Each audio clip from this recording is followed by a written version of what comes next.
के नेतृत्व में भारतीय जनता पार्टी की पूरी राजनीतिक यात्रा चल रही है, ऐसे अपने देश के यशस्वी प्रधानमंत्री माननीय नरेंद्र मोदी जी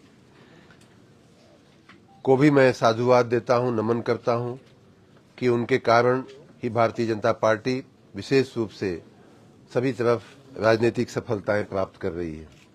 साथ ही मैं भारतीय जनता पार्टी के शीर्ष नेतृत्व, राष्ट्रीय नेतृत्व, प्रदेश नेतृत्व और अब जब जिले में हम आकर के बैठे हैं तो हमारे जिला अध्यक्ष जी और उनके तमाम साथी कार्यकर्तागण हमारे जो हैं और हजारों लाखों करोड़ों की संख्या में जो हमारे देश भर में और प्रदेश भर में जो कार्यकर्ता हैं, उनको भी मैं इस अवसर पे साधुवाद देना चाहूँगा, उनको नमन करना चाहूँगा कि उनके प्रयासों से ही 36 वर्ष बाद भारतीय जनता पार्टी की माननीय योगी जी की सरकार पुनः कोई सरकार वापस लौट के आई हो। ऐसा एक ऐतिहासिक क्षण 36 वर्ष बाद बना है उत्तर प्रदेश में। उसके लिए सभी कार्यकर्ता अपने परिश्रम, मेहनत और लगन से उन्होंने ये काम किया है, उनको मैं बहुत बहुत धन्यवाद देता हूँ। आप सबको मालूम है कि माननीय योगी जी की जो सरकार है उसने हर क्षेत्र में बहुत अच्छा काम किया है। विशेष रूप से मैं कुछ बातों का उल्लेख करना चाहूँगा। आपको प्रिंटेड मटेरियल काफ़ी कुछ दिया गया है, उसमें सारी डिटेल्स आ जाती हैं। फिर भी उनमें से कुछ महत्वपूर्ण चीज़ों का मैं आपके समक्ष मैं उसे हाईलाइट करना चाहूँगा। ये जो पूरा 6 साल का माननीय योगी जी का जो कार्यकाल रहा है मित्रों, वो सुशासन के लिए जाना जाएगा। आपको याद होगा कि 2017 के पहले हर क्षेत्र में राज्य की दुर्दशा हो रही थी, हर क्षेत्र में राज्य की बदनामी हो रही थी, चाहे वो कानून व्यवस्था हो, चाहे वो शिक्षा व्यवस्था हो, चाहे चिकित्सा व्यवस्था हो, चाहे रोजगारी की व्यवस्था हो। हर तरह से राज्य की छीछा-लेदर हो रही थी। लेकिन जब से 2017 में माननीय योगी जी मुख्यमंत्री बने, भारतीय जनता पार्टी की सरकार ने बागडोर संभाली, तब से सुशासन का एक बहुत ही लंबा और बहुत ही व्यापक एक दौर शुरू हुआ है, जो अपने राज्य के लिए एक मैं कहूँगा कि एक स्वर्णिम काल के रूप में उभर करके आया है। मैं माननीय योगी जी को इस राज्य के सबसे लंबे कार्यकाल तक मुख्यमंत्री रहने वाले मुख्यमंत्री के रूप में भी उनको मैं बधाई देना चाहूँगा। तो विकास की जो उन्होंने एक श्रृंखला शुरू की है, उसमें उसका कोई कंपैरिजन नहीं है, कोई तुलना नहीं है। अब हमारा राज्य एक तरफ जहां कानून व्यवस्था की दृष्टि से सुशासित और शांत राज्यों में जिसकी गणना होने लगी है और अच्छे एडमिनिस्ट्रेशन के लिए जिस उत्तर प्रदेश को अब जाना जाने लगा है, डबल इंजन की सरकार के साथ विकास और सुशासन और रोजगार के क्षेत्र में आगे बढ़ने वाला राज्य जाना जा रहा है। उसी के साथ मैं आपको याद दिलाना चाहूँगा कि अभी पिछले ही महीने में हमारे राज्य में दो बड़ी वैश्विक आयोजन हुए थे। एक था G20 का आयोजन, जिसमें पूरा विश्व हमारी धरती पे, उत्तर प्रदेश की धरती पे उतरा था। आगरा में, लखनऊ में वैश्विक स्तर की सभाएं हुई, कॉन्फ्रेंसेज हुए और उन सभाओं में जो वैश्विक समुदाय आया था, जो G20 के देशों के जो प्रतिनिधिगण आए थे, जो वरिष्ठ मंत्रीगण आए थे, वो सब इतने अचंभित होकर के गए कि उत्तर प्रदेश इतना स्वच्छ, इतना सुंदर है, इतना लुभावना है।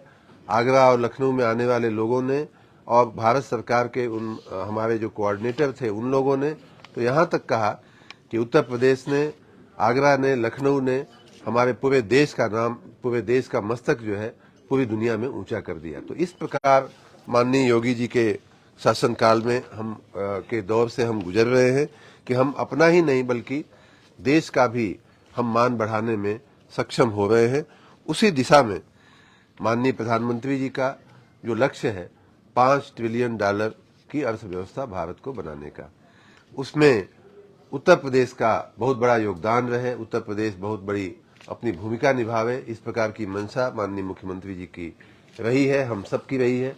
और उस मंशा के हिसाब से माननीय मुख्यमंत्री जी और उनकी पूरी टीम काम कर रही है। उत्तर प्रदेश को भी $1 ट्रिलियन की इकोनॉमी अर्थव्यवस्था बनाने की दिशा में माननीय योगी जी के नेतृत्व में हम सब काम कर रहे हैं। आपको याद होगा कि पिछले महीने जो ग्लोबल इन्वेस्टर समिट हुई उसमें लगभग 35 लाख करोड़ रुपए के 20,000 से ऊपर के एमओयू 20,500 के आसपास के एमओयू राज्य में हुए हैं। उनमें से कई पिछली बार जब हम आए थे तो बताया था कि उसमें से कई जो है सिद्धार्थनगर की धरती पे भी अमल में आने वाले एमओयूज हैं।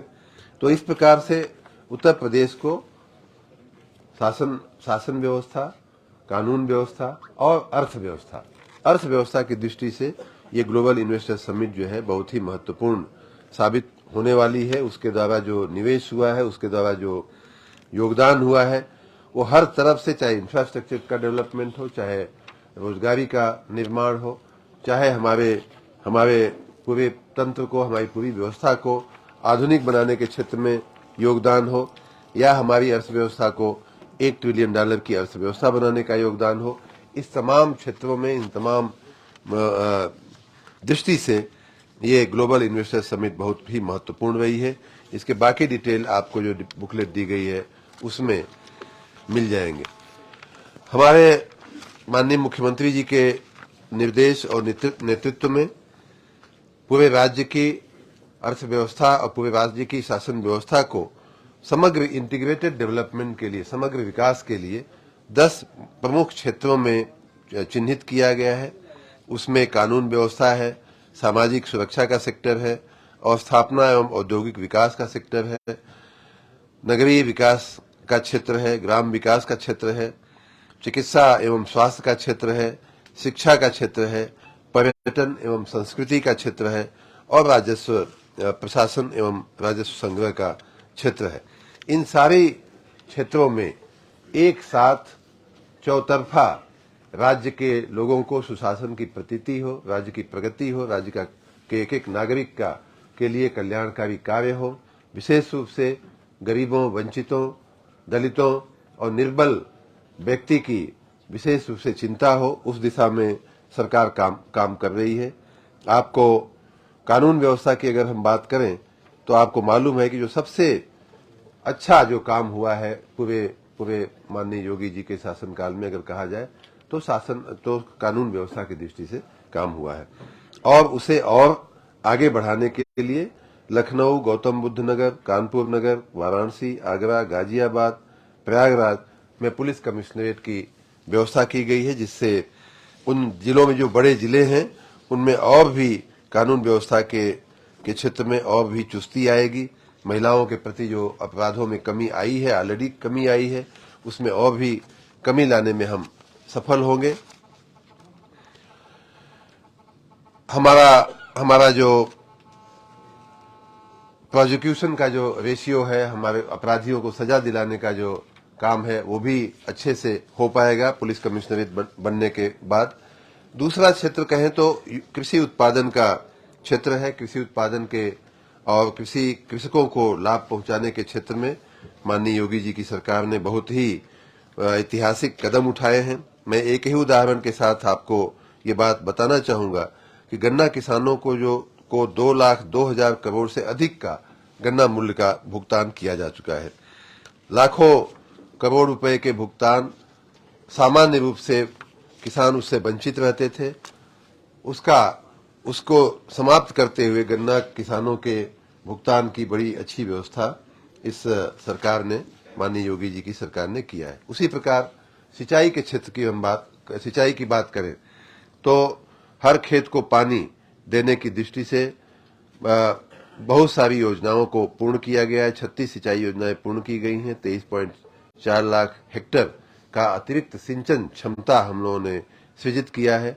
उसी प्रकार बाढ़ से बचाव के लिए बहुत सारे उपाय किए गए हैं। नलकूपों के निर्माण में बहुत तेजी से काम हुआ है। तो पानी की व्यवस्थापन का बहुत अच्छा कार्य हुआ है। कपड़ा उद्योग को हमने एक नई पहचान देने की कोशिश की है। सहकारिता से समृद्धि की तरफ राज्य को ले जाने का बहुत बड़ा एक ऐतिहासिक काम हुआ है।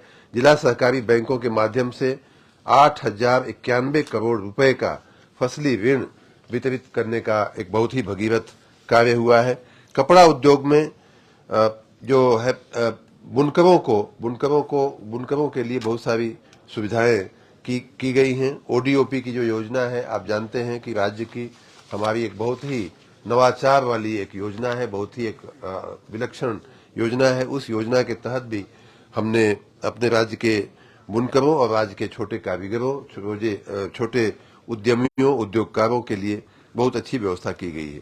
सामाजिक सुरक्षा के क्षेत्र में भी मुख्यमंत्री अभ्युदय योजना हो या निराश्रित महिला, वृद्धावस्था तथा दिव्यांगजन के पेंशन की बात हो, 98,028 लाख रुपए का लाभार्थियों को पेंशन दिया जा चुका है।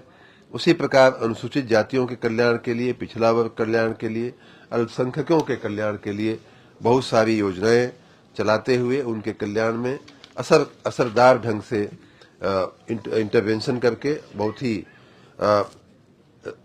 दूर तक उसके परिणाम आवे, इस प्रकार के कार्य किए गए हैं। उसी प्रकार दिव्यांग जन के सशक्तिकरण का एक बहुत, जो सामान्य रूप से बड़े उपेक्षित रहते हैं, उनके भी कल्याण के लिए बहुत अच्छा कार्य हुआ है। मैं आपको एक ही फिगर बताऊं तो 11 लाख से अधिक दिव्यांग जनों को दिव्यांग का भरण पोषण का अनुदान दिया गया है।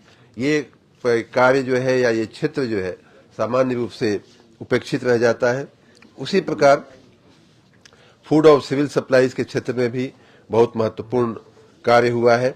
इसमें एक ही उदाहरण मैं आपको दूं तो one nation one ration card योजना, आपको याद होगा कि आपका मोबाइल नंबर, आप एक राज्य से दूसरे राज्य में जाते थे तो बदलना पड़ता था, अब आप वही नंबर लेकर के किसी भी राज्य में चले जा सकते हैं। उसी प्रकार राशन कार्ड एक बहुत बड़ी समस्या थी। कोई गरीब मजदूर अपने गांव से शहर में जाता था, अन्य राज्य के शहर में जाता था, उसको राशन लेने में या वहां जाकर के अपनी दुकान को अपना रजिस्टर कराने में बड़ी समस्या होती थी। वहां की राशन व्यवस्था अलग होती थी। लेकिन अब one nation one ration card योजना में अन्य राज्यों के 42,283 कार्ड धारकों को उत्तर प्रदेश से तथा उत्तर प्रदेश के 21,40,216 कार्ड धारकों को अन्य राज्यों में खाद्यान्न मिल सके, ऐसी व्यवस्था की गई है। तो ये एक बहुत ही व्यापक, यही सुशासन दिखाता है कि कैसे दूसरे राज्य से जो लोग यहाँ आए उनको भी राशन मिले, हमारे लाखों लोग जो अन्य राज्यों में गए उनको भी राशन मिलने में। तो ये सुशासन का एक मैं नमूना आपको बता रहा हूं। उसी प्रकार से प्रधानमंत्री उज्ज्वला योजना है, उसमें लगभग 1.25 करोड़ से अधिक परिवारों को निःशुल्क गैस कनेक्शन दिया जा रहा है। महिला कल्याण, जैसा मैंने पहले भी कहा कि महिलाओं के कल्याण की अगर सबसे पहली आवश्यकता है तो वो उनकी सुरक्षा, उनकी इज्जत आबरू की सुरक्षा की होती है। अपनी बहनों, बेटियों की, माताओं की सुरक्षा सबसे पहली आवश्यकता होती है। और जैसा कि मैंने कहा कि महिलाओं की सुरक्षा की दृष्टि से राज्य में बहुत ही अच्छा काम हुआ है। और अभी जो एनसीआरबी की जो रिपोर्ट आई है उसमें कहा गया है कि महिलाओं के विरुद्ध के अपराधों में जो सजा दिलाने का जो कार्य होता है उसमें 59%, 59.1% की दर से देश में सबसे पहला स्थान उत्तर प्रदेश को मिला है। तो इस प्रकार महिलाओं की सुरक्षा की दृष्टि से बहुत अच्छा काम हुआ है। और उसके बाद उनके अन्य भी विकास और उनके अन्य भी कल्याण के जो कार्य हैं उसमें भी बड़ी तेजी से कार्य हो रहा है। मैं एक दो ही उदाहरण आपको अगर दूं तो 2 लाख से अधिक महिलाएं पीएम स्वनिधि योजना से लाभान्वित हुई है। जो खुद स्वनिधि योजना वो है कि जो 10,000 20,000 रुपया उनको सरकार से मिल जाता है प्रथम किस्त के रूप में, और वो अपना छोटा मोटा उद्योग, छोटा मोटा अपना व्यापार या ठेला लगा करके, सब्जी बेच करके या छोटे मोटे वेंडर के रूप में वो अपना काम कर सकती है। तो इस प्रकार महिलाओं को के सशक्तिकरण, महिलाएं व्यापार में उतरे, महिलाएं आर्थिक प्रवृत्तियों में उतरे, इस प्रकार के कार्यों को भी बहुत अच्छे से किया जा रहा है। दूसरा एक उदाहरण दूं तो इन दिनों में 150 नवीन आंगनवाड़ी केंद्र निर्मित हुए हैं। 199 आंगनवाड़ी केंद्र के भवनों की स्वीकृति हुई है।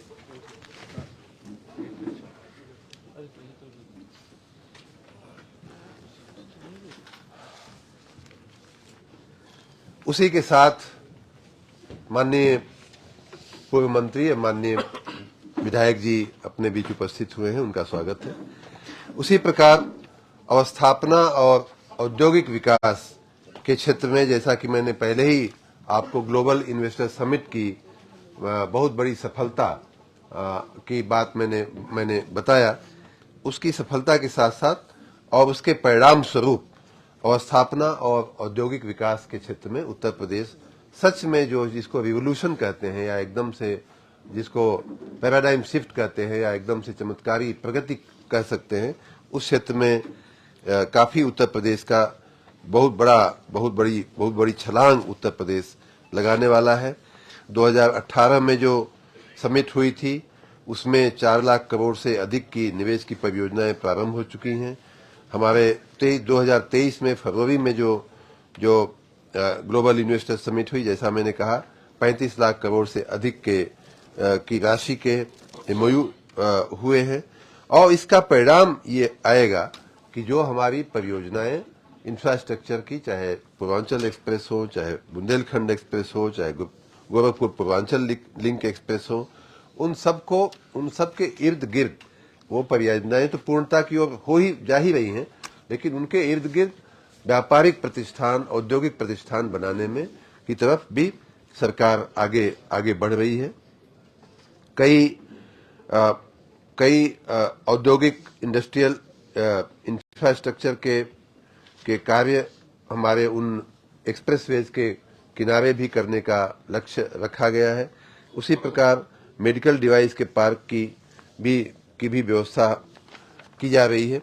तो उद्योग और अवस्थापना की दृष्टि से जो सबसे बड़ा जो कार्य हो रहा है राज्य में, वो इसी क्षेत्र में है। उसी के साथ हमारे खाली बड़े उद्योग नहीं, बल्कि छोटे उद्यमी जो हमारे जिले स्तर के या कस्बे स्तर के होते हैं और जिनकी पूंजी कम होती है, जिनकी समझ कम होती है, ऐसे उद्यमियों को भी, जो कोई 5 सिलाई की मशीनें रख करके अपना कपड़े का कुछ काम करता है, कोई रेडियो इलेक्ट्रॉनिक बनाने का काम करता है, ऐसे छोटे लोगों को भी सरकार प्रोत्साहित करने की तरफ बहुत तेजी से आगे बढ़ रही है।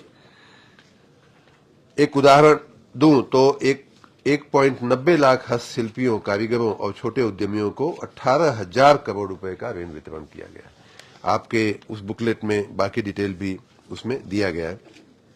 ऊर्जा की बात करें तो गांव से तहसील, तहसील से जिला, 18 से लेकर के 20 घंटे, 22 घंटे, 24 घंटे बिजली देने की व्यवस्था हम लोग कर रहे हैं। पावर फॉर ऑल की दृष्टि से हम लोग 1,58,00,000 घरों का नया विद्युत कनेक्शन किया गया है। आपको याद होगा कि 1,21,000 नए मजरों का, जिन मजरों में अभी तक कभी बिजली पहुंची ही नहीं थी, गांव के जो टुकड़े होते हैं उनको मजरा कहेंगे, तो ऐसे मजरों में भी 1,21,000 से ज्यादा अब वो संख्या बढ़ भी गई है। ऐसे मजरों का भी विद्युतीकरण कर दिया गया है। हमारे नए 33/11 के 749 नए विद्युत उपकेंद्र बनाने का और 1503 विद्युत उपकेंद्रों की क्षमता वृद्धि करने का भी हमने कार्य किया है। 1,000 से अधिक आबादी वाले 19,031 गांवों में और मजरों में खुले तारों के स्थान पर 26,805 किलोमीटर एबी केबल लगाने का कार्य हुआ है। बहुत सारे जो उपभोक्ता ऐसे थे जिनका अभी तक मीटरिंग नहीं हो पाती थी, उनको मीटरिंग की व्यवस्था में भी लाने का कार्य हुआ है। ट्रांसफार्मर खराब हो या अन्य कोई खराबी आवे तो तात्कालिक उसकी रिपेयरिंग हो सके, उस दृष्टि से भी बहुत अच्छा कार्य पिछले दिनों में हुआ है। पिछले साल 2022 में हमने ऊर्जा के क्षेत्र में 2 नई नीतियों का हमने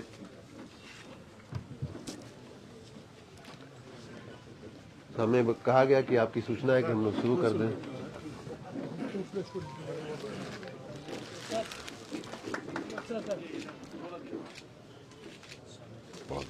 प्रणाम।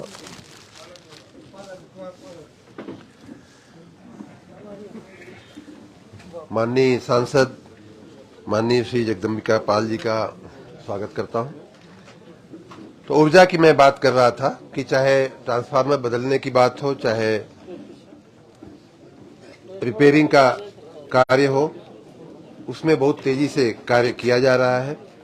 किसानों को निजी नलकूप के कनेक्शन देने का एक बहुत बड़ा विषय राज्य में रहा है, उसको भी हम लोगों ने बहुत तेजी से कार्य किया है और लगभग एक लाख से ज्यादा किसानों को ये कनेक्शन दिए जा चुके हैं।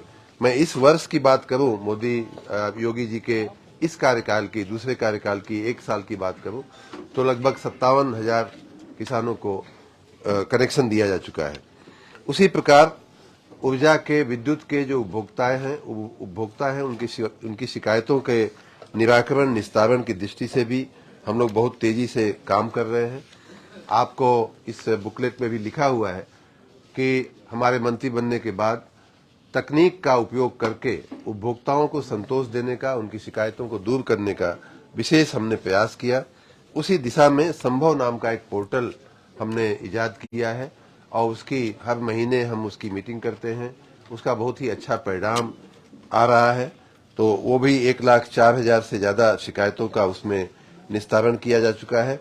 उसी प्रकार हमारा जो झटपट पोर्टल है, जिसमें विद्युत के कनेक्शन लेने की व्यवस्था है, उसको भी हमने पूरा रीडिजाइन करवाया। उसको हमने पूरी ढंग से उसको नया स्वरूप दिया, जिससे कि आपकी कनेक्शन लेने की जो शिकायत या आकांक्षा है, उसके साथ साथ आपकी अन्य शिकायतों का भी हम निस्तारण कर सके। हम सौर ऊर्जा और जैविक ऊर्जा दोनों ही क्षेत्र में बहुत तेजी से राज्य में आगे बढ़ना चाहते हैं। थर्मल एनर्जी, मतलब तापीय ऊर्जा के क्षेत्र में तो हम आगे बढ़ ही रहे हैं और इसे आगे बढ़ाने के लिए आपकी जानकारी में शायद होगा कि जो ग्लोबल इन्वेस्टर समिट हुई थी, उसमें सबसे ज्यादा रकम का जो निवेश आया है वो नवीनीकरण ऊर्जा के क्षेत्र में आया है।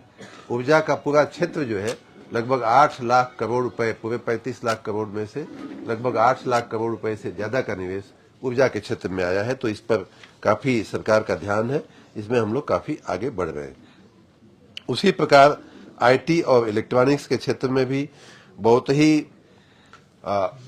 ही तेजी से और बहुत ही मुकम्मल काम हो रहा है। उसमें एक मैं आपको उदाहरण दूं तो जो डाटा सेंटर, जो बड़ी बड़ी कंपनियां बड़े बड़े प्रोजेक्ट के रूप में जो आजकल निवेश हो रहा है, उसमें एक डाटा सेंटर का निवेश बहुत ही महत्वपूर्ण माना जा रहा है। काफी बड़ा इन्वेस्टमेंट होता है, काफी बड़ा निवेश होता है। उसमें से ग्रेटर नोएडा में उत्तर भारत का पहला हाइपर स्केल डाटा सेंटर प्रारंभ हो चुका है। ये एक अपने राज्य की एक बहुत बड़ी सफलता, बहुत बड़ी सिद्धि कही जाएगी। उसी प्रकार डाटा सेंटर बनाने के अन्य भी कई प्रस्ताव हमारे सरकार के पास पड़े हुए हैं। इलेक्ट्रॉनिक सेक्टर में सूचना और प्रौद्योगिकी और इंफॉर्मेशन और इलेक्ट्रॉनिक्स में लगभग 23,500 करोड़ रुपए का निवेश हुआ है। आय, निवास और जाति प्रमाण पत्र की सेवाएं राजस्व विभाग के केंद्रीकृत मोबाइल ऐप पर, उमंग पर कई सारी ऐसी सेवाएं हैं जिनका डिजिटाइजेशन या आईटी इनेबलमेंट उसका करने की दिशा में सरकार बहुत तेजी से आगे बढ़ रही है। खादी और ग्रामोद्योग के क्षेत्र में भी बहुत असरदार काम हुआ है और हो रहा है। मुख्यमंत्री माटी कला रोजगार योजना के अंतर्गत 610 इकाइयों की स्थापना हुई है। 3,689 व्यक्तियों को रोजगार मिला है। उसी प्रकार नगर विकास क्षेत्र की मैं अगर बात करूं तो जैसा मैंने कहा कि अपने राज्य में 762 नगर निकाय हैं, जिनमें अभी ग्लोबल इन्वेस्टर समिट की अगर बात की जाए तो उसमें भी 2,08,000 करोड़ रुपए के निवेश के हमको प्रस्ताव मिले हैं। जो निवेश छोटी छोटी परियोजनाओं में, और हमारे कई स्टार्टअप सामने आए हैं कि हम ये काम करके दिखाएंगे, चाहे कचरे का प्रबंधन हो, चाहे सॉलिड वेस्ट का मैनेजमेंट हो, इन सारे छोटे छोटे चीजों में भी इन्वेस्टमेंट आने की संभावनाएं दिख रही हैं और निवेश हुआ भी है। उस दृष्टि से शहरी व्यवस्थापन, नगरों का व्यवस्थापन जो है एक तरह से आधुनिकता की तरफ बढ़ रहा है। मैंने जो G20 और GIS जो ग्लोबल इन्वेस्टर समिट हुई, उसमें मैंने न सिर्फ आगरा, न सिर्फ लखनऊ आगरा की मैंने बात किया कि एक तरह से वैश्विक समुदाय जो आया था एकदम प्रसन्न होकर के वापस गया, प्रशंसा करके वापस गया। लेकिन हमने अपनी टीम से कहा था कि न सिर्फ आगरा या लखनऊ या बनारस, बल्कि हमें अपने सभी नगरों को अपनी स्वच्छता के स्तर को ऊंचा उठाना है, अपने सुशोभन के स्तर को ऊंचा उठाना है, जिससे कोई भी व्यक्ति दुनिया के किसी भी देश में रहने वाला व्यक्ति हमारे किसी भी नगर में आता है तो प्रभावित होकर के जाए। तो इस दृष्टि से हम लोग इस मिजाज के साथ हम लोग काम कर रहे हैं। साथ ही शहरों में रहने वाले जो गरीब लोग हैं, जिन्हें प्रधानमंत्री आवास योजना की आवश्यकता है, ऐसे लोगों को 17,62,000 आवासों का निर्माण करके हम लोगों ने दिया है। स्मार्ट वह ठेला लगाने वाले, पटरी पे रेहड़ी और पटरी पे काम करने वाली, जो जैसा मैंने कहा महिलाओं को या पुरुषों को भी हमने 10,33,000 से ऊपर स्ट्रीट वेंडर्स को 1190 करोड़ रुपए का ऋण हम लोगों ने दिया है।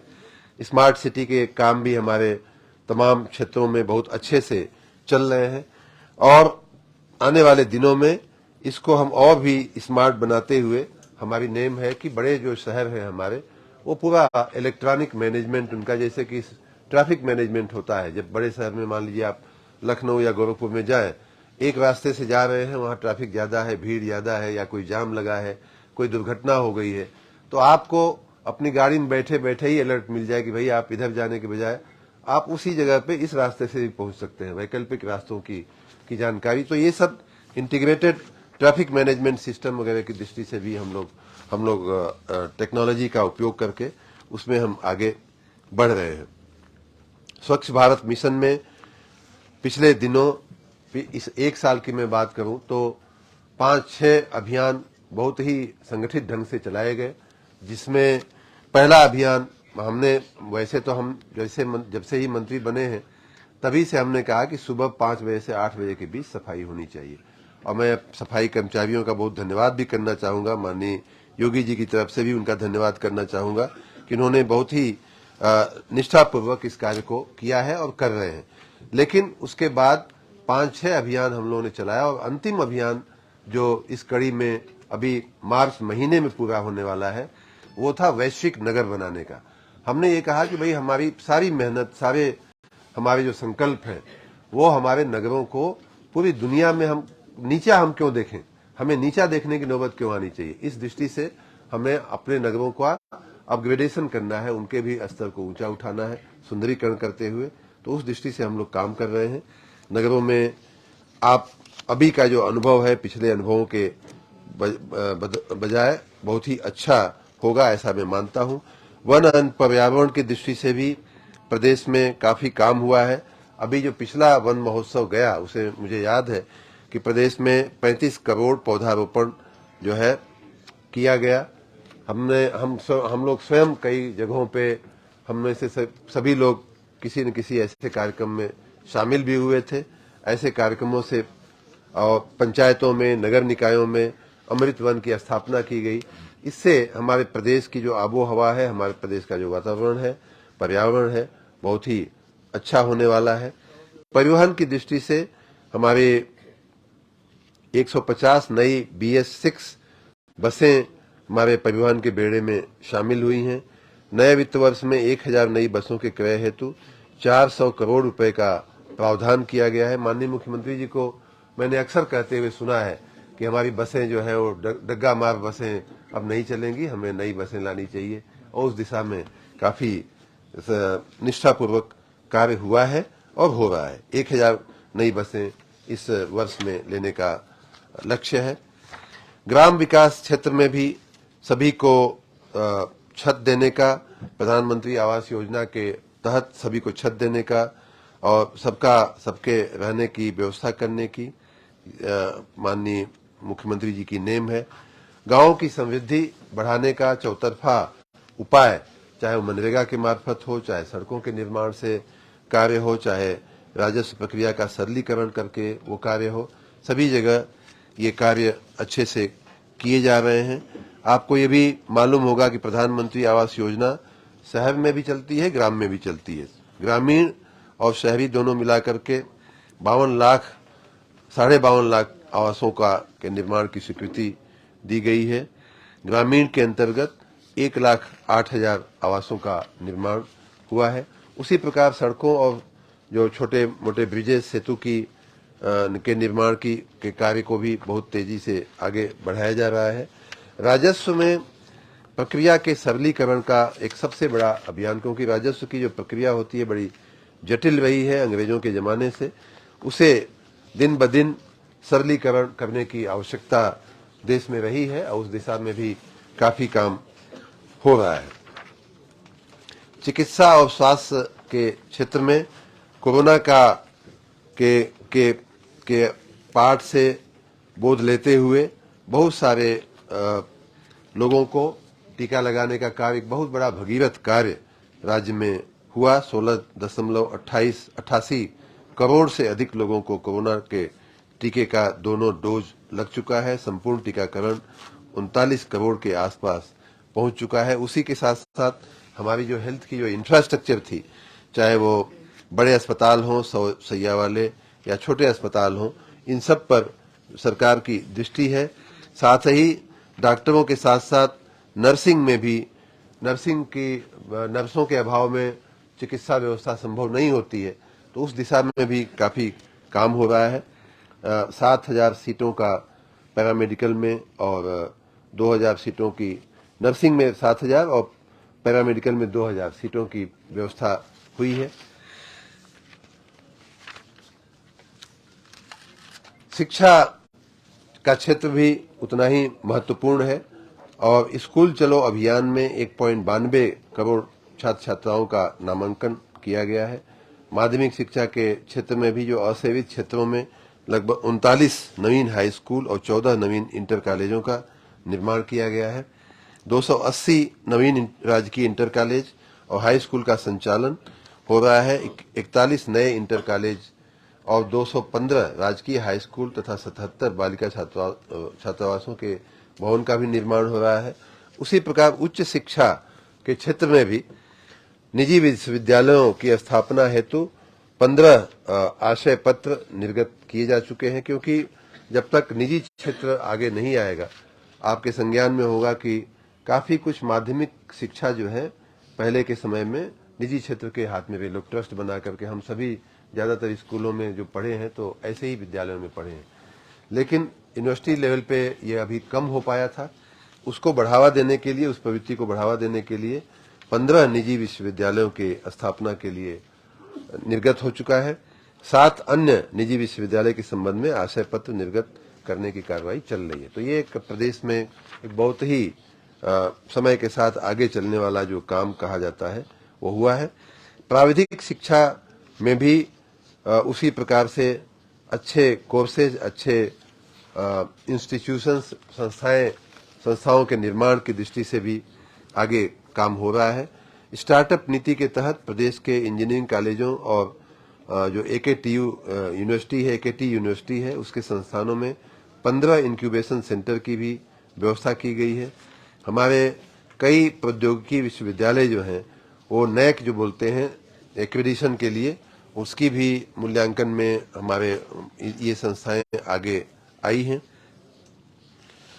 हमारे युवाओं के लिए को आत्मनिर्भर बनाने की दृष्टि से और उनको रोजगारी देने की दृष्टि से, उन बेरोजगारी की दर में कमी करने की दृष्टि से काफी मेहनत हो रही है। पूरा जो ग्लोबल इन्वेस्टर समिट और ये सारा जो प्रयोग हुआ है या प्रयास हुआ है, उसके पीछे यही सरकार की मंशा है कि लोगों के लिए, हमारे युवाओं के लिए अच्छी रोजगारी के अवसर खड़े हों, अच्छे अपॉर्चुनिटीज खड़े हों विभिन्न क्षेत्रों में। उस दिशा में काफी तेजी से कार्य हो रहा है। MSME जो हमारा क्षेत्र है सबसे बड़ा एम्प्लॉयर माना जाता है, सबसे बड़ा रोजगार का, कृषि के बाद अगर बात किया जाए तो छोटे उद्योगों, लघु उद्योगों, मझोले उद्योगों में सबसे ज्यादा रोजगारी का निर्माण होता है।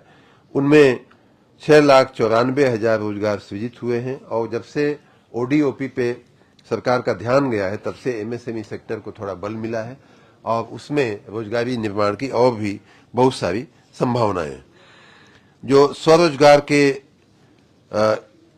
योजना के अंतर्गत 1147 युवा लाभान्वित हुए। रोजगार के 1,37,000 अवसरों का सृजन किया गया।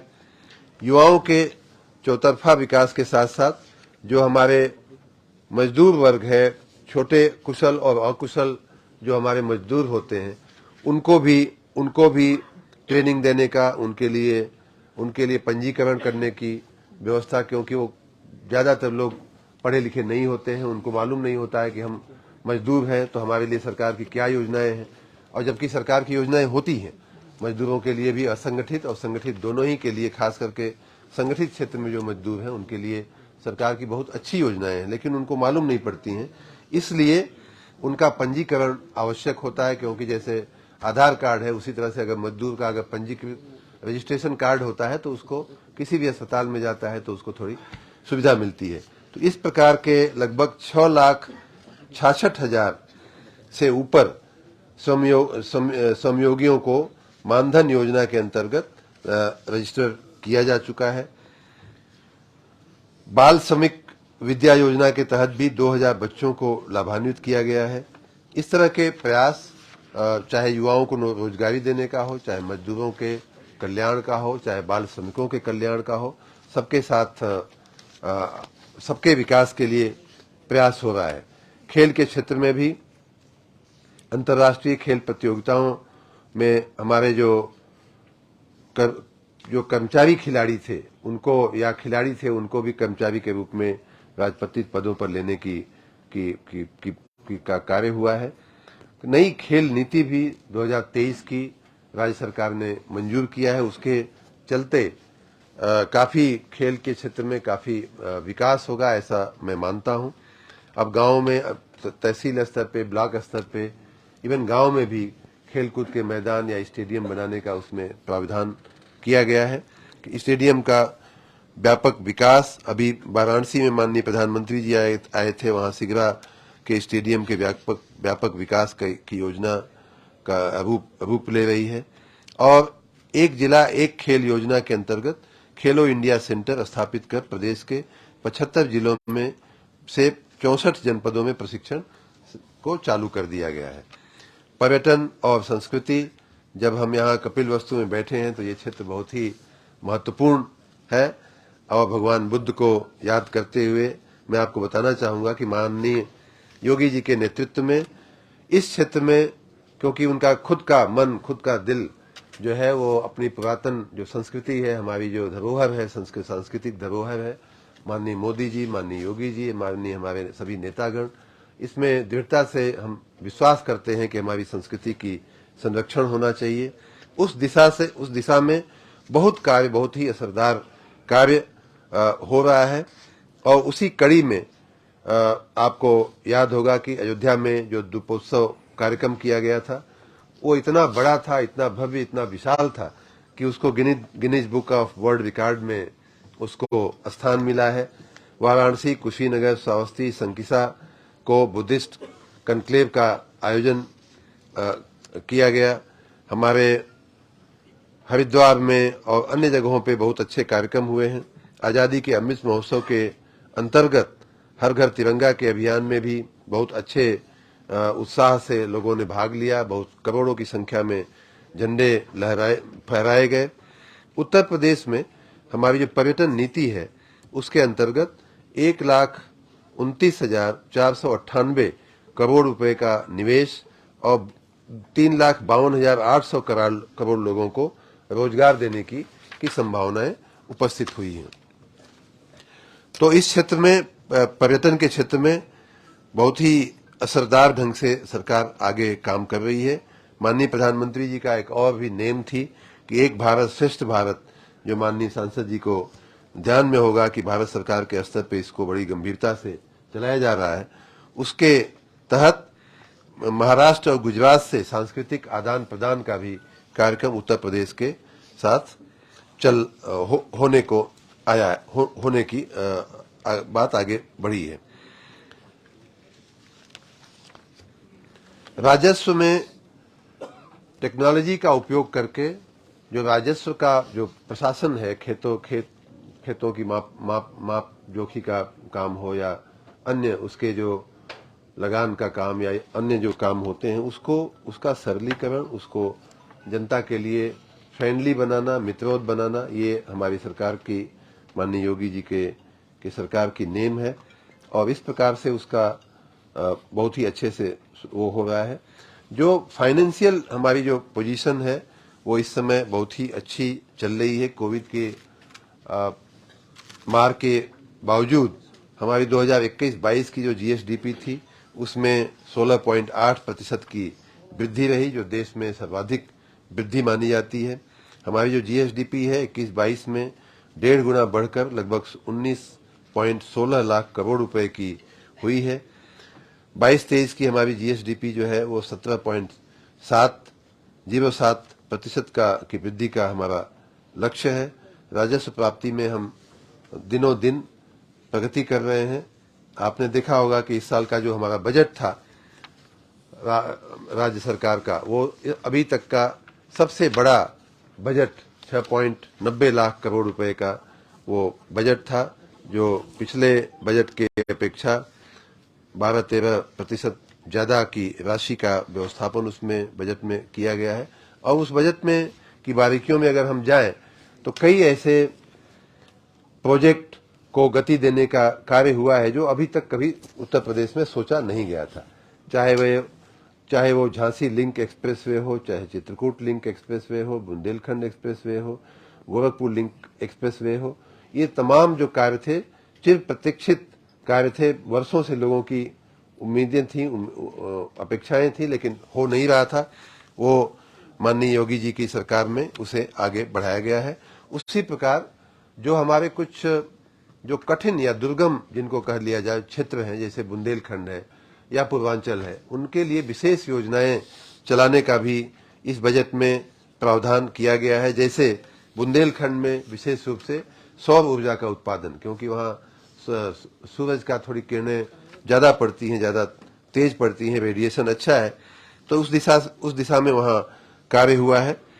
तो इस प्रकार रीजन स्पेसिफिक जो इंटरवेंशन कहते हैं कि जिस क्षेत्र की जैसी आवश्यकता हो वहाँ वैसा कार्य करके उस क्षेत्र को विकसित करने का, साथ ही बुंदेलखंड में औद्योगिक विकास प्राधिकरण की रचना की जा चुकी है। जैसा मैंने कहा कि एमएसएमई के दृष्टि से भी इन सभी जनपदों में, जो खास करके जो पिछड़े जनपद हैं, और ओडीओपी की जो प्रोडक्ट की जो परिकल्पना है, उस दृष्टि से भी इन जनपदों में कैसे ज्यादा रोजगारी बढ़े, ज्यादा समृद्धि बढ़े, ज्यादा अवसर बढ़े, उसके सारे कार्य हो रहे हैं। मित्रों, अंत में मैं आपको और दो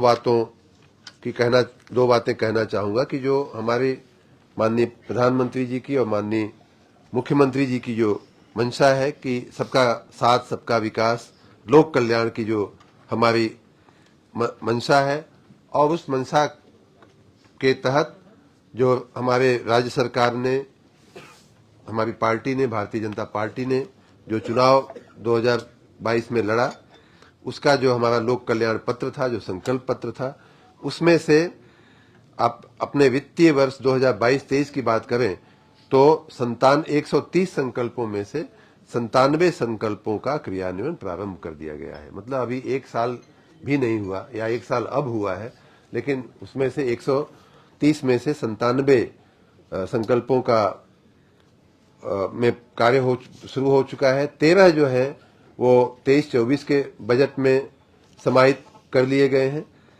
अब तक कुल 110 लोक कल्याण संकल्पों के क्रियान्वयन के लिए 64,787 करोड़ रुपए खर्च भी हो चुका है।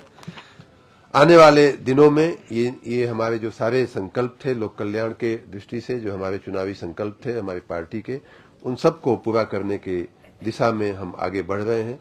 एक आपको हम याद दिला दें कि किसानों को मुफ्त बिजली देने की बात संकल्प पत्र का एक मैं उदाहरण खाली दे रहा हूं कि कही गई थी, और आपको याद होगा कि इस बजट में उसको क्रियान्वित करते हुए किसानों को मुफ्त बिजली देने की व्यवस्था के लिए लगभग 15,000 करोड़ रुपए की वित्तीय व्यवस्था बजट में कर दी गई है। हमारा प्रदेश, जैसा मैंने कहा, माननीय योगी जी के नेतृत्व में बहुत तेजी से आगे बढ़ रहा है। इतना ही नहीं, देश के अग्रणी राज्यों में जहां इस राज्य की एक समय बीमारू राज्य के रूप में पहचान होती थी, वहीं अब देश के अग्रणी राज्यों में अब इसकी पहचान होने लगी है। सबसे बड़ी अर्थव्यवस्थाओं में से उत्तर प्रदेश एक तीसरे नंबर की अर्थव्यवस्था बन के उभरा है। 8% की हमारी जीडीपी में, देश की जीडीपी में हमारा 8-9% का योगदान है। इतना ही नहीं, हम अब देश के आर्थिक क्षेत्र की दृष्टि से भी हम देश के अग्रणी राज्यों में आ गए। मैं आपको कुछ उदाहरण इसका देना चाहूंगा कि किस प्रकार हमारी सामाजिक और आर्थिक उत्तर प्रदेश की संरचना बदली है या बदल रही है। प्रधानमंत्री किसान सम्मान निधि योजना के अंतर्गत के क्रियान्वयन में देश में हम प्रथम हैं। प्रधानमंत्री आवास योजना ग्रामीण और शहरी दोनों मिला करके 52,50,000 मकान बना करके हम देश में प्रथम हैं। उज्ज्वला योजना में 1.25 करोड़ पात्र परिवारों को निःशुल्क गैस कनेक्शन दे करके हम पूरे देश में प्रथम हैं। स्वच्छ भारत मिशन में 2.61 करोड़ शौचालयों का निर्माण करके हम देश में प्रथम। इस प्रकार एक बहुत लंबी लिस्ट है मित्रों, जिसे जो आपके समक्ष आपके हाथ में है। मैं खाली कुछ उदाहरण आपको मैंने दिया। एक और उदाहरण मैं दे करके इस सेक्शन की बात को पूरा करूंगा कि अभी जो गणतंत्र दिवस का समारोह हुआ, गणतंत्र दिवस समारोह में नई दिल्ली में प्रदेश की ओर से प्रदर्शित की जाने वाली झांकी को वर्ष 2021, 2022 में प्रथम एवं वर्ष 2023 में द्वितीय पुरस्कार। तो इस प्रकार उत्तर प्रदेश का जो फ्लेवर है, उत्तर प्रदेश का जो स्थान है, वो देश में चाहे अर्थव्यवस्था का क्षेत्र हो, चाहे औद्योगिक प्रगति का क्षेत्र हो, चाहे इंफ्रास्ट्रक्चर क्रिएशन का क्षेत्र हो, लोगों को रोजगारी देने का क्षेत्र हो, लोगों को मकान देने का क्षेत्र हो, सभी क्षेत्रों में हम अग्रणी राज्य के रूप में उभर करके आए हैं। बीमारू राज्य की परिभाषा से, बीमारू राज्य की जो हमारी छवि थी, उससे हम अब कोसों दूर जा चुके हैं। भारतीय जनता पार्टी के शासन में, माननीय योगी जी की सरकार में, उनके नेतृत्व में। उसी प्रकार हम नवाचार में, जिसको इनोवेशन कहते हैं कि भाई आप नया क्या कर रहे हैं, नवीन क्या कर रहे हैं। रूटीन काम तो हम करके हम आगे बढ़ रहे हैं, लेकिन क्या हमने कुछ नया किया है, तो उस दृष्टि से भी आप देखेंगे कि बहुत अच्छे काम हुए हैं। जैसे ओडीओपी, एक जनपद एक उत्पाद की जो योजना है, वो एक बहुत ही अच्छा नवाचार है और उसको माननीय योगी जी ने आगे बढ़ाया है। उससे हमारे प्रदेश के छोटे कलाकारों, छोटे उद्यमियों, छोटे जो हमारे दुकानदार हैं, उनको बहुत बल मिला है, उनके उत्साह में वृद्धि हुई है। इस प्रकार के कई नवाचार, मैं सारी बातें न गिनाते हुए आपके समक्ष वो आपके हाथ में है। एक आध और हम कहेंगे, ड्राइविंग लाइसेंस देने के लिए फेसलेस लाइसेंस जारी करने की व्यवस्था करने वाला हमारा पहला राज्य है उत्तर प्रदेश। अविरल और निर्मल गंगा के प्रति जागरूकता के लिए पहली बार गंगा यात्रा का आयोजन किया गया। कौशल विकास की नीति को लागू हमने किया है। इस प्रकार के इसे तमाम ऐसे कई कार्य, माइनिंग पोर्टल जो है, माइनिंग एक बहुत संगीन कार्य रहा है इस राज्य का। उसमें आप जानते हैं कि पिछले सरकारों में, माननीय योगी जी की सरकार के पहले, कितना विवादित, कितना भ्रष्टाचार से युक्त एक ये क्षेत्र रहा है। उसमें पारदर्शिता लाने के लिए माइन मित्र पोर्टल बनाते हुए और उसकी ऐप बना करके इसका पूरा व्यवस्थापन, पूरा जो माइनिंग का जो सिस्टम है, उसमें जो पारदर्शिता लाने का, उसमें अच्छा शासन करने का जो कार्य माननीय योगी जी ने किया है, वो बहुत ही महत्वपूर्ण, बहुत ही अच्छा कार्य हुआ है। इसी के साथ आप सबको मैं थोड़ा आपके जिले की भी बातें, ये भी आपको उपलब्ध कराई गई है और मैं इसमें आपका ज्यादा समय नहीं लूंगा, लेकिन आवागमन की दृष्टि से प्रधानमंत्री आपके जिले में, सिद्धार्थनगर जिले में प्रधानमंत्री ग्राम सड़क योजना के तहत 188 करोड़ 71 लाख रुपए से 89 किलोमीटर से अधिक का निर्माण, इस सड़क का निर्माण किया जाना है। आपको एक प्रेस नोट जिले की भी अलग से बना करके दी गई है, तो इसके सारे बिंदु मैं अब नहीं पढ़ूंगा क्योंकि काफी डिटेल में है, लेकिन कुछ बिंदु मैं पढ़ देता हूं। जनपद के 11,650 लाभार्थियों को आयुष्मान भारत योजना के अंतर्गत लाभ दिया गया है। मातृत्व वंदना योजना के अंतर्गत भी 71,462 प्रथम बार गर्भवती महिलाओं को लाभ दिया गया है। मुख्यमंत्री जन आरोग्य मेला में काफी बड़ी संख्या में लोगों को लाभ दिया गया है। 21,62,000 मरीजों का को उसका लाभ मिला है। कुल 2,18,668 गर्भवती महिलाओं को सुरक्षित प्रसव की सुविधाएं दी गई हैं। टीकाकरण का कार्य भी, पशुओं के टीकाकरण का बहुत एक बड़ा कार्य 7,11,396 पशुओं के टीकाकरण का कार्य किया गया है। किसान क्रेडिट कार्ड देने का कार्य जिले में बहुत तेजी से हुआ है। 1,68,117 कृषकों को किसान क्रेडिट कार्ड उपलब्ध कराया गया है। 2022-23 में 2,63,00,000 की लागत से नहरों की 691 किलोमीटर लंबाई में सिल्ट की सफाई का, जो नीचे मिट्टी जम जाती है, सिल्ट की सफाई का कार्य हुआ है। 22-23 में नहरों के खरीफ की फसल में 1,16,087 हेक्टेयर सिंचाई कराई गई है। अक्षय ऊर्जा के अंतर्गत पंडित दीनदयाल उपाध्याय स्ट्रीट लाइट योजना अंतर्गत 29.33 लाख की लागत से 139 अदद स्ट्रीट लाइट लगाई गई हैं। स्वच्छ भारत मिशन योजना के अंतर्गत भी 969 सामुदायिक शौचालयों का निर्माण किया गया है।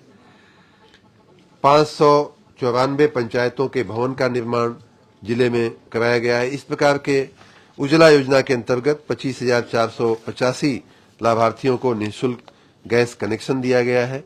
प्रधानमंत्री आवास योजना ग्रामीण के अंतर्गत 4,44,22 लाख की लागत से 3,685 आवास निर्मित किए गए हैं।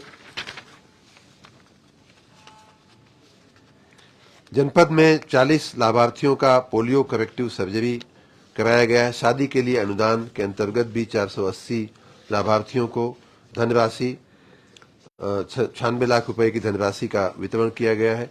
जनपद में 13 रोजगार मेले लगाए गए, जिनके माध्यम से 1246 अभ्यर्थियों को रोजगार दिया गया। महात्मा गांधी रोजगार गारंटी योजना के अंतर्गत भी 93 लाख मानव दिनों का एक वर्ष में 93.5 लाख मानव दिवस सृजित किए गए। प्रधानमंत्री रोजगार सृजन कार्यक्रम योजना के अंतर्गत 58 लाभार्थियों को 168 लाख मतलब 1,68 लाख रुपए का लाभ दिया गया। इंदिरा नगर वार्ड में 105 फीट तिरंगा एवं 1 फीट तिरंगा मतलब लंबाई वाले, ऊंचाई वाले तिरंगे का सुभाष चंद्र बोस पार्क में निर्माण का कार्य चल रहा है, जिसकी लागत 15 लाख रुपए है। ये सारे डिटेल आपके समक्ष हैं, आपके बैग में, आपकी किट में दिए गए हैं। इस प्रकार मित्रों, चाहे राज्य स्तर की बात हो, चाहे जनपद स्तर की बात हो, चाहे सामाजिक संरचना की सुरक्षा की बात हो, सामाजिक सुरक्षा की बात हो, या व्यक्तिगत या आपके प्रॉपर्टी की, आपके शारीरिक सुरक्षा की बात हो, सभी क्षेत्रों में माननीय योगी जी की सरकार ने ऐतिहासिक कार्य किए हैं। और विशेष बात, अगर मैं अपने दिल की बात अगर आपको कहना चाहूं, तो अब उत्तर प्रदेश एक औद्योगिक क्षेत्र या औद्योगिक प्रदेश के रूप में इसकी प्रतिभा उभर करके आ रही है। हम लोगों ने ये प्रदेश जो है प्रमुख रूप से कृषि प्रधान प्रदेश माना जाता है, या ग्राम्य प्रधान प्रदेश माना जाता है, लेकिन उसके साथ अपनी मूल बातों को संजोते हुए, मूल बातों को हमें प्रोटेक्ट करते हुए, उसकी रक्षा करते हुए, जैसे कपिल वस्तु है या सारनाथ है, हमारी जो संस्कृति है, या हमारा वाराणसी है, काशी है, विश्वनाथ की, बाबा विश्वनाथ की या बाबा गोरखनाथ की जो हमारी परंपरा और धरोहर है, उसकी रक्षा करते हुए सांस्कृतिक मूल्यों की रक्षा के साथ साथ हम एक आधुनिक भारत का आधुनिक प्रदेश बनने की ओर हम आगे बढ़ रहे हैं। हम सबका सौभाग्य है कि हम ऐसे समय काल में जी रहे हैं कि हमारे देश का नेतृत्व माननीय मोदी जी के पास है और हमारे प्रदेश का नेतृत्व माननीय योगी जी के पास है। आप सबका बहुत बहुत धन्यवाद।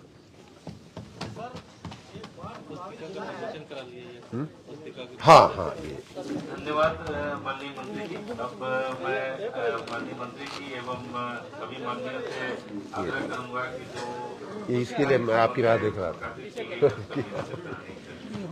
नहीं कोई बात नहीं।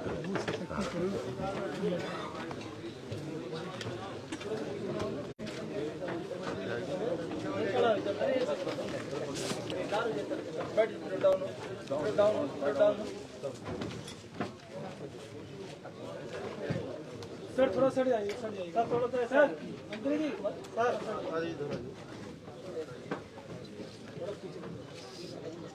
सर कैमरा उठाना नहीं।